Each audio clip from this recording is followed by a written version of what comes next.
Entre l'Algérie et le Maroc, tout est un sujet de conflit. Par exemple, récemment, au niveau de l'UNESCO, qui est une organisation des Nations Unies, l'Algérie et le Maroc se sont entre-déchirés pour le Kaftan. Il y a eu la bataille du Kaftan. L'Algérie dit que le Kaftan est algérien. Le Maroc dit que c'est les Marocains. À la fin, l'UNESCO a décidé de classer le Kaftan comme un bien culturel marocain. La presse marocaine s'est déchaînée pour créer victoire et pour dire que l'Algérie a été humiliée. Il faut savoir qu'un bien culturel de l'UNESCO, ça désigne quoi? Ça désigne des éléments du patrimoine culturel qui ont une valeur exceptionnelle pour l'humanité. Il y a des pays qui se disent telle tradition ou tel site culturel, ça appartient à mon pays, ça appartient à mon identité, c'est mon identité, ça m'appartient à notre pays. Donc l'UNESCO tranche. Hier, l'UNESCO a considéré que le Kaftan est marocain et elle l'a inscrit au patrimoine culturel immatériel. Le Kaftan, c'est un habit traditionnel et considéré par l'UNESCO comme marocain. Non pas comme algérien ou comme tunisien ou comme maghrébin tout court, elle le considère comme marocain. Moi d'abord je félicite le Maroc pour leur victoire. Il est vrai que la tradition du Kaftan, elle est beaucoup plus enracinée, beaucoup plus développée, elle est beaucoup plus rayonnante au Maroc qu'en Algérie. D'ailleurs, ils l'ont dit les autres membres de l'UNESCO. Je vais vous faire écouter une vidéo. La candidature montre de façon convaincante que le kaftan marocain constitue un patrimoine vivant du peuple marocain. La proposition d'amendement de l'Algérie doit être supprimée. Entre l'Algérie et le Maroc, tout est un sujet de conflit. Tout et n'importe quoi peut devenir ou peut être utilisé comme prétexte pour alimenter un conflit, pour provoquer une bagarre, pour provoquer des tensions entre les deux pays, pour attiser la rivalité ou l'agressivité. C'est même pas une rivalité, genre une rivalité créative, une rivalité amie, une rivalité dans le bon sens du terme, pour créer de nouvelles richesses, pour créer de nouvelles valeurs ajoutées, pour aller davantage vers le progrès et le développement, mais des prétextes ridicules. Par exemple, récemment, au niveau de l'UNESCO, qui est une organisation des Nations Unies, l'Algérie et le Maroc se sont entre-déchirés pour le Kaftan. Entre-déchirés pour le Kaftan. Il y a eu la bataille du Kaftan à Paris au siège, parce que l'UNESCO elle est basée à Paris. Nous avons le monde entier, la communauté internationale a assisté à un combat fratricide pour le Kaftan. L'Algérie dit que le Kaftan est algérien, le Maroc dit que c'est les Marocains. À la fin, l'UNESCO a décidé de classer le Kaftan comme un bien culturel marocain. La presse marocaine s'est déchaînée pour créer victoire et pour dire que l'Algérie a été humiliée.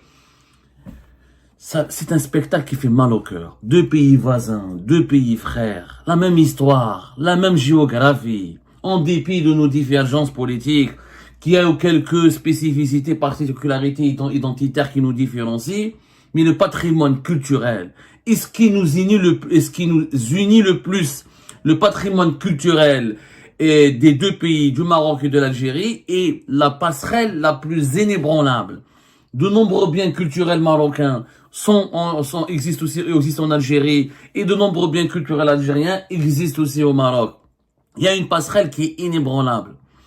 Mais au lieu d'utiliser les biens culturels comme un lien de fraternité pour approfondir le bon voisinage, pour renforcer l'unité du Maghreb, pour renforcer la création d'une identité maghrébine créant dans le monde, l'Algérie et le Maroc utilisent des biens culturels pour s'entre-déchirer, pour alimenter un conflit fratricide qui devient ridicule et qui use et qui dégoûte la communauté internationale.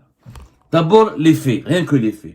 Il faut que j'explique un peu qu'est-ce que c'est que l'UNESCO, parce que beaucoup d'Algériennes et d'Algériens qui nous regardent, même il y a beaucoup de Marocains et de Marocains qui nous regardent, ne savent pas ce que c'est que l'UNESCO. Là, ils entendent parler de l'UNESCO, juste comme ça, dans les nuages, l'UNESCO, c'est une organisation des Nations Unies. C'est pas un organisme privé, c'est l'organisation des Nations Unies pour l'éducation, la science et la culture, qui a été créée au lendemain de la Deuxième Guerre mondiale, et son siège, il est à Paris.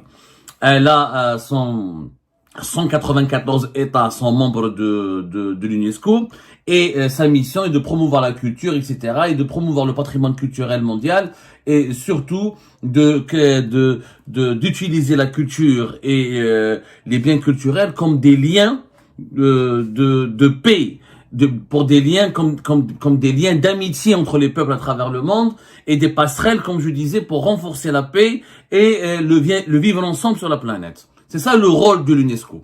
Le siège de l'UNESCO, encore une fois, est à Paris. Il s'avère que l'Algérie, elle a un rôle important au sein de l'UNESCO puisqu'elle a été élue en juin 2024 membre du comité du patrimoine culturel immatériel de l'UNESCO. pour la période 2024-2028, au nom du groupe arabe. L'UNESCO, ils ont plusieurs comités. L'UNESCO travaille sur deux types de biens culturels. Vous avez les biens culturels matériels, tout ce qui est vestiges historiques, etc. Et vous avez les biens culturels immatériels. Ce sont les traditions, les pratiques culturelles, les chansons, les chants, la poésie, tout ce qui relève de l'oralité, les pratiques culturelles ancestrales, les vieilles traditions. Ça, c'est un patrimoine culturel immatériel. Alors, il faut savoir qu'un bien culturel de l'UNESCO, ça désigne quoi? Ça désigne des éléments du patrimoine culturel qui ont une valeur exceptionnelle pour l'humanité. Ce terme, pour reprendre la définition juridique et la définition réglementaire sur laquelle s'appuie l'UNESCO pour classer les biens culturels comme patrimoine de l'humanité, ce terme désigne des grandes catégories. On a les biens culturels du patrimoine mondial. Il y a une convention qui a été faite en 1972 pour lister le patrimoine mondial. Ça peut être comme la Casbah d'Alger, comme la Médina de Fès, comme les pyramides d'Égypte. Et vous avez les patrimoines culturels ou les éléments du patrimoine culturel immatériel. Ça peut être des vêtements comme le rail algérien, comme le kaftan, comme le couscous. Ça, c'est des biens immatériels. Ça, c'est une convention de 2003 qui régie la protection de ces pratiques culturelles et l'UNESCO, il y a deux patrimoines culturels sur lesquels elle travaille. Patrimoine culturel, patrimoine mondial des biens culturels matériels et patrimoine mondial des biens culturels immatériels. Et l'UNESCO, chaque année, elle classe des biens matériels ou immatériels dans le patrimoine mondial et elle reconnaît leur valeur exceptionnelle justement pour les protéger, pour les promouvoir, pour les faire connaître et pour veiller sur leur rayonnement. Parce qu'un bien culturel, s'il n'est pas protégé, il risque de disparaître. Il y a des biens culturels qui ont disparu. Une tradition, un bâtiment, s'il n'est pas entretenu, un bâtiment historique, il risque de s'effondrer, de disparaître. Et là, c'est une partie de l'histoire de l'humanité qui va disparaître. Donc, globalement, voilà, je schématise un peu, mais je te fais un omelette. Mais l'UNESCO, ça n'a rien à voir avec la politique. L'UNESCO, c'est pour la culture, pour les arts et pour le patrimoine de l'humanité. Donc ça n'a rien à voir avec le Polisario, le Sahara occidental, Israël, les Émirats. Normalement, les enjeux politiques ne se posent pas au niveau de l'UNESCO. Mais malheureusement, la politique n'est jamais loin, ni de la culture, ni du sport. Et même au sein de l'UNESCO, quelquefois la politique s'impose et s'invite dans les grands débats autour du patrimoine culturel, puisqu'il y a des pays qui se disputent. Il y a des pays qui se disent telle tradition ou tel site culturel, ça appartient à mon pays, ça appartient à mon identité, c'est mon identité, ça m'appartient à notre pays. Donc l'UNESCO tranche. C'est le cas malheureusement entre le Maroc et l'Algérie, puisque hier l'UNESCO a considéré que le kaftan est marocain et elle l'a inscrit au patrimoine culturel immatériel. Elle a inscrit au patrimoine mondial culturel immatériel. Donc le kaftan, c'est un habit traditionnel et considéré par l'UNESCO comme marocain. Non pas comme algérien ou comme tunisien ou comme maghrébin tout court. Elle le considère comme marocain. Et il y a une polémique, parce que ça fait 2-3 ans que cette polémique enfle entre les autorités algériennes et les autorités marocaines. Chacun des deux pays revendique la paternité du kaftan. L'UNESCO, elle a tranché, elle a décidé de le reconnaître comme un symbole vivant de l'identité marocaine. Le ministère marocain de la Culture a salué une victoire. Les médias marocains, bien sûr, ont utilisé cette victoire pour alimenter, pour renforcer la polémique et pour provoquer l'Algérie, pour s'attaquer à l'Algérie, en parlant de victoire face à l'Algérie. Alors, plus qu'un simple vêtement, le ministère marocain de la Culture parle d'un symbole vivant dans l'identité marocaine, transmis de mère en fille et de maître à élève depuis plus de 8 siècles. Bien sûr, le ministère de la Culture marocain n'a pas cité l'Algérie, pas très précis. Il se félicite d'une victoire, il se félicite de la décision de l'UNESCO qui a été prise lors de la 20e session de son comité pour la sauvegarde du patrimoine culturel et matériel et de l'humanité qui s'est tenue mercredi à New Delhi. C'était même pas au siège de l'UNESCO à Paris. Ça s'est tenu mercredi. Mercredi, on était quoi? On est jeudi hier. C'était hier, mercredi. Ça s'est tenu à New Delhi. Donc, voilà, il arrive que l'UNESCO tienne des sessions ailleurs à travers le monde. D'ailleurs, c'était l'Inde qui a présidé cette 20e session. C'est rare où ces événements sont médiatisés. Hein. La majorité des titres de la presse internationale dans la majorité des pays du monde, les événements de l'UNESCO passent inaperçus. Il y a des publications spécialisées dans les informations d'actualité culturelle qui en parlent. Mais l'Algérie, même le kaftan devient un objet de conflit et de polémique il y a un objet de tension entre les deux pays. Donc, la presse marocaine, elle s'est déchaînée, une grande victoire.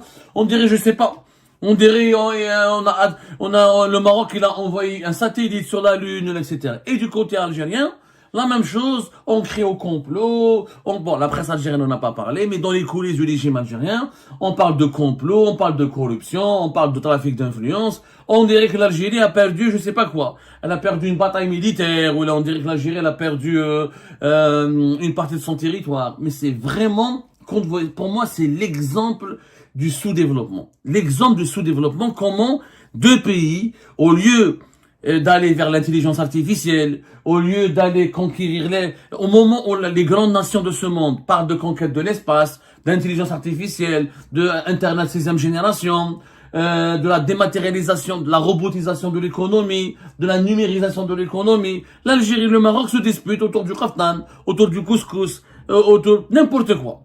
N'importe quelle pratique culturelle qui est commune à tous les pays du Maghreb, eh ben, à chaque fois, au niveau de l'UNESCO, entre les représentants de l'Algérie et les représentants du Maroc, il y a une véritable dispute. Là. À la fin, bon, le kaftan, il est d'ailleurs, en fait, le kaftan dans son histoire, je résume un petit peu importe qu'il est algérien ou qu'il est marocain.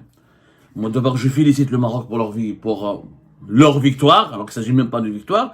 Il est vrai que la tradition du kaftan, elle est beaucoup plus enracinée, beaucoup plus développée, et elle a beaucoup plus, elle est beaucoup plus rayonnante au Maroc qu'en Algérie. En Algérie, il y a des variantes du kaftan.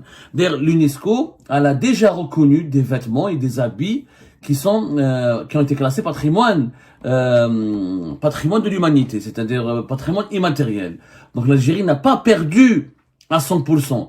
Il y a des habits, par exemple, récemment, je crois que c'était un habit de Tlemcen, les habits de mariage, un vêtement de mariage de Tlemcen, qui a été classé patrimoine de l'humanité, qui a été classé patrimoine de l'UNESCO. Donc c'est pas nouveau.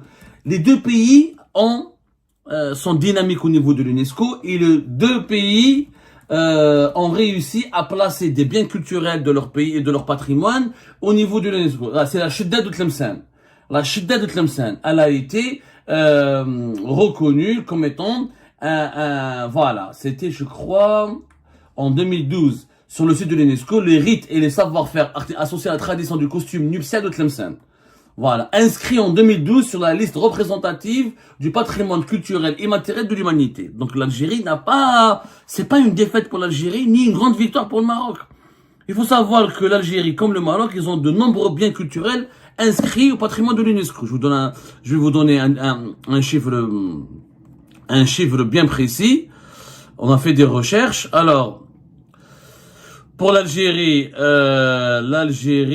nous avons donc, selon les statistiques que nous avons pu récupérer, depuis jusqu'à décembre 2025, l'Algérie, elle compte 7 biens culturels matériels qui sont inscrits sur la liste du patrimoine mondial. 6 biens culturels et un bien qui est mixte, considéré mixte, c'est-à-dire il y a d'autres pays, certainement c'est le couscous entre le Maghreb, c'est-à-dire il est algérien mais aussi marocain ou tunisien ou maghrébin, et commun à d'autres pays du Maghreb ou de la région. Pour le patrimoine immatériel, ça c'est des biens matériels. Pour le patrimoine immatériel, nous avons 13 éléments. 13 éléments.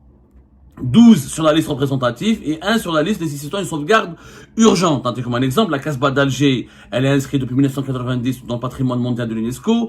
La vallée du Mzab, Tassidi Anjar, Timgad, Tipaza, Jamila, Qal'ad ibn Hamad.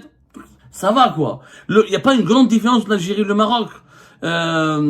Pour le Maroc, par exemple, j'ai sorti les chiffres. Le Maroc, il a 9 biens culturels inscrits sur la liste du patrimoine mondial. Et il a 16 éléments sur la liste représentative du patrimoine culturel immatériel. Donc il n'y a pas de grosse différence. Les deux pays se valent au niveau du patrimoine, au niveau du classement de leurs biens culturels matériels et immatériels dans le patrimoine mondial de l'UNESCO. Il n'y a pas de grande différence. Mais quand je vais vous montrer une vidéo, franchement, ça fait mal au cœur. Durant cette session qui a eu lieu à New Delhi, les deux délégations algériennes et marocaines, elles se sont entretuées pour un kaftan. On se bagarre et on lutte pour un kaftan. C'est pas un enjeu politique important. Il faut être sérieux, c'est pas vraiment un enjeu politique important. D'ailleurs, ils l'ont dit les autres membres de l'UNESCO. Je vais vous faire écouter une vidéo. Regardez.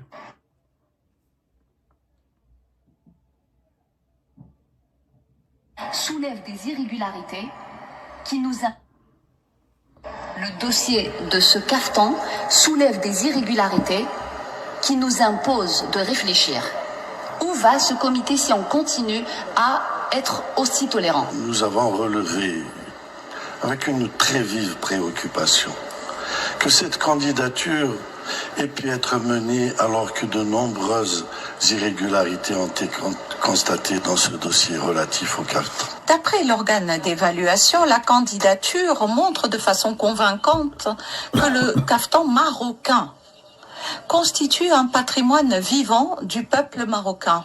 Nous considérons que si l'organe d'évaluation, avec toutes les informations dont il disposait, que nous a présenté le secrétariat, a décidé que la candidature du Maroc devait être inscrite dans l'esprit de la Convention, l'Espagne considère que cet élément devrait être inscrit.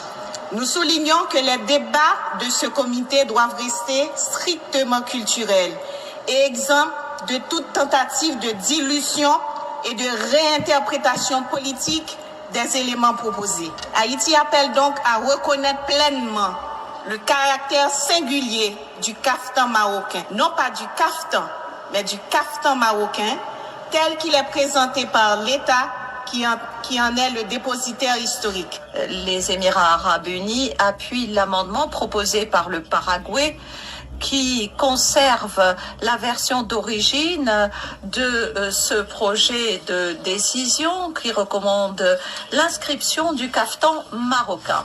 Le Burkina Faso estime qu'il est impératif pour nous de rechercher un consensus constructif qui nous évitera de discréditer les institutions que nous avons nous-mêmes établies. Nous soutenons donc l'inscription de cet élément sur la liste représentative du patrimoine immatériel. À ce stade, je me tourne vers l'Algérie. Est-ce que vous voulez bien retirer votre amendement après avoir entendu les 7 États membres qui se sont exprimés? Le dossier de ce caftan soulève des irrégularités. J'estime que c'est un jour triste aujourd'hui,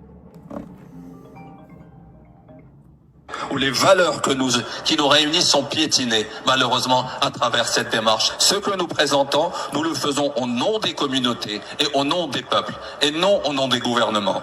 Nous nous sommes toujours tous battus pour bannir la politisation, qui est un fléau pour cette convention. La proposition d'amendement de l'Algérie doit être supprimée, puisque nous souhaitons que le caftan marocain soit inscrit sur la liste. Monsieur le Président, je suis ravie de vous annoncer que nous nous joignons au consensus, si tel est le souhait du comité. Je ne vois pas d'opposition, pas d'objection, personne. Là que vous avez... bon, c'est une vidéo qui a été bien sûr diffusée par un média marocain, le 360, qui est connu pour sa proximité avec...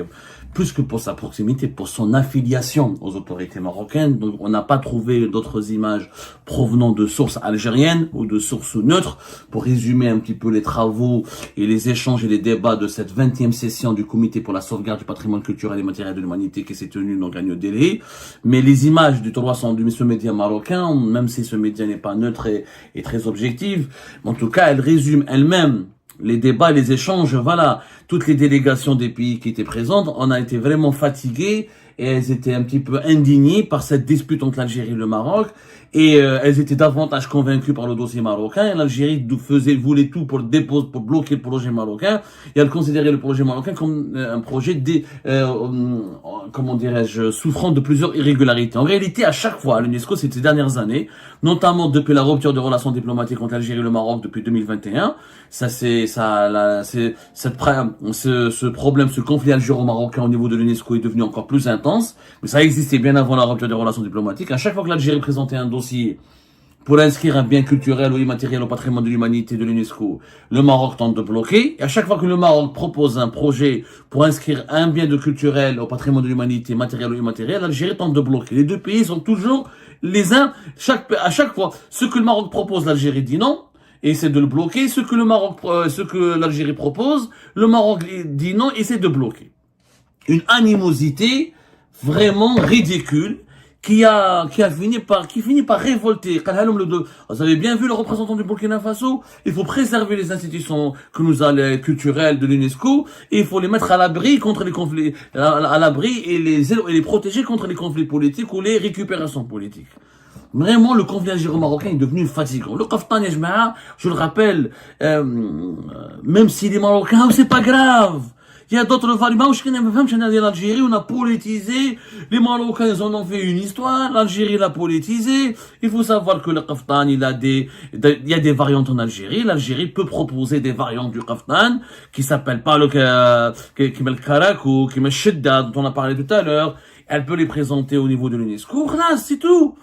On n'en fait pas une histoire. On va pas en faire une histoire. Nous avons la Blouza d'or, nous avons la Gandora, nous avons le Melhfa. C'est-à-dire, il y a d'autres, Aslan, le Kaftan, il n'est même pas né au Maghreb. Le Kaftan, il est originaire, selon les historiens, de la Perse. La Perse. Ensuite, il s'est propagé, c'est l'Empire ottoman qui l'a propagé au Maghreb.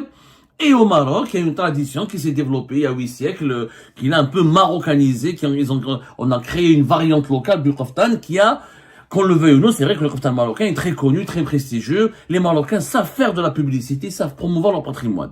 Contrairement à nous, les Algériens et les Algériens, on ne sait pas promouvoir notre patrimoine, on ne sait pas le commercialiser ou faire du marketing autour de notre patrimoine. Ça, c'est un autre sujet, c'est un autre débat.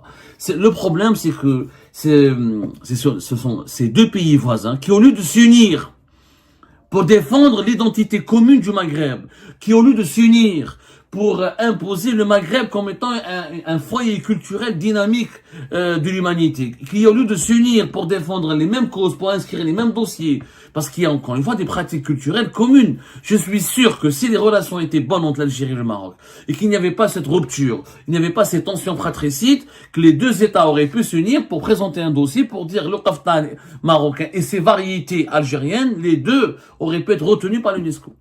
Mais comme les deux pays sont au bord d'une guerre, une guerre fratricide déclarée et ouverte, et ben l'UNESCO les déchire, elle est obligée de choisir entre l'Algérie et le Maroc. Alors que ce sont les mêmes patrimoines, les mêmes pratiques, avec des variations, avec des variantes, avec avec des différences, bien sûr, avec des spécificités locales et des nuances locales.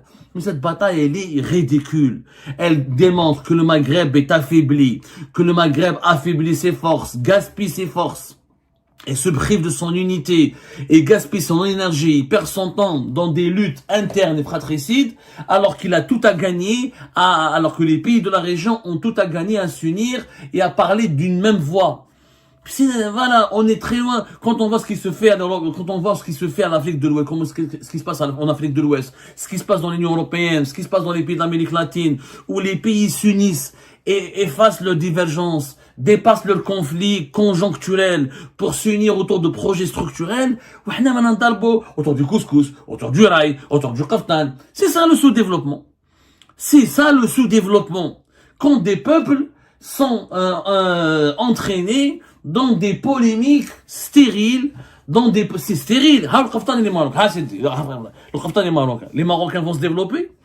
Parce que le Kaftan et les Marocains, ils vont acquérir une nouvelle technologie, le pays va s'enrichir davantage, il y aura de nouveaux emplois qui vont être créés, il y aura une nouvelle prospérité économique, il y aura quoi? Ça ne rapporte rien. Les inscriptions au niveau de l'UNESCO, c'est des labels qu'on peut utiliser dans le secteur du tourisme, pour un peu attirer les touristes du monde, et encore, les gens ne visitent pas certains pays parce qu'il y a le label du patrimoine de l'UNESCO. Ils visitent un pays parce que ce patrimoine, il est médiatisé, il est connu, il y a des films, il y a des documentaires, il y a des articles de la presse internationale. Mais l'UNESCO, l'inscription sur la liste du patrimoine mondial de l'UNESCO n'attire pas en soi des touristes. Faut arrêter de mentir. Ce sont des labels diplomatiques, prestigieux, mais c'est un prestige qui n'apporte pas de valeur ajoutée au développement d'un pays. C'est juste une action officielle pour dire que la communauté internationale, elle dit, il y a un bien culturel important dans ce pays, il faut le protéger, il faut le promouvoir, parce qu'il a une valeur exceptionnelle pour l'humanité. C'est tout.